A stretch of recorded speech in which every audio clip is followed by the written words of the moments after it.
Gate টাইনে দিয়ে কেবল দাঁড়াইছি, তখন আমার কাছে ছোট ছোট দুটো ছেলে আসে। একটার বয়স সর্বোচ্চ গুলি 16-17, আর একটা বয়স সর্বোচ্চ গুলি 12-13। আমি কেবল তালা দেবো, এই সময় ওরা দুজন এসে হাজির হয়ে আমার বলতেছে, কাকা গেটে তালা দিয়েন না। আমি বলছি কেন?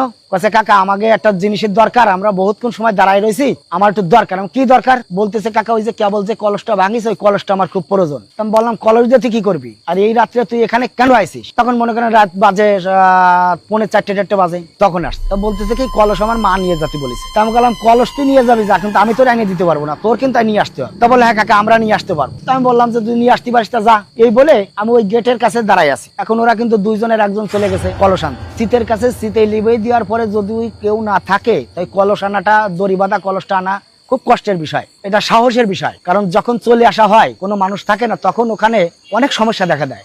ভয়, মনে করেন আপনি একটা জিনিস আনতেছেন, আজগবি একটা শব্দ হলো, কথা বললো যে কি করতে আসছিস, কেন নিতে আসছিস, আপনার সাথে জিজ্ঞেস করতেছে, কিন্তু চারিদিকে দেখতেছেন আপনি কেউ নেই, এরকম কথাও হয়। যাই হোক ওরা কিন্তু ওই কলসটা নিয়ে চলে আসতেছে। চলে আসলে আমার গেটের কাছে এসে গেছে, কাকা কলস আমি নিছি। তাহলে যা। কাকা আপনি বাড়ি যাবেন না?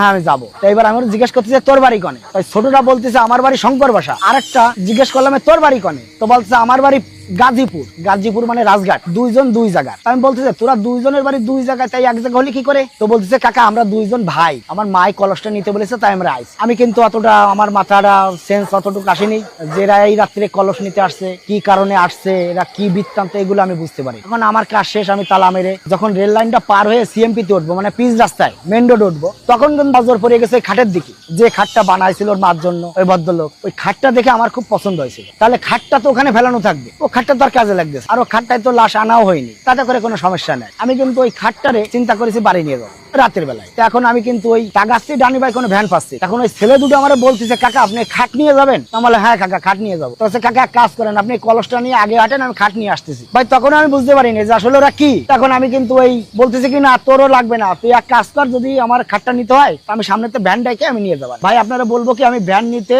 আসতেছি, আমি ভ্যানওয়ালার সাথে কথা বলতেছি কয় টাকা দিতে হবে, আমি পালপাড়ায় যাবো, পালপাড়ায় যাবো, কয় টাকা দিতে হবে, আমার একটা খাট যাবে। এই বলে পিছনের দিক টাকায় দেখি কি আমার খাট আসতেছে। ওই রাত্রেবেলা খাট মনে হচ্ছে উড়ে আসতেছে, চলে আসতেছে। খানিকের উপর তাকায় দেখি কি দুইজন মাথার পরে খাট হাইটে চলে আসছে। আচ্ছা বেশ ভালো কথা, হাইটে আসছে। আমি তাকায় ওই দেখে কিন্তু আমি অবাক হয়ে গেলাম যে কি ব্যাপার, খাট ওরা ছোট মানুষ কিভাবে নিয়ে আসতেছে। আনার সঙ্গে সঙ্গে আমি ওকে নিজে হাতে, ওরা দুইজনে এক পাশে খাট ধরলো, আমি এক পাশে খাটটা ধরে নামালাম রাস্তার পরে। নামায় একটা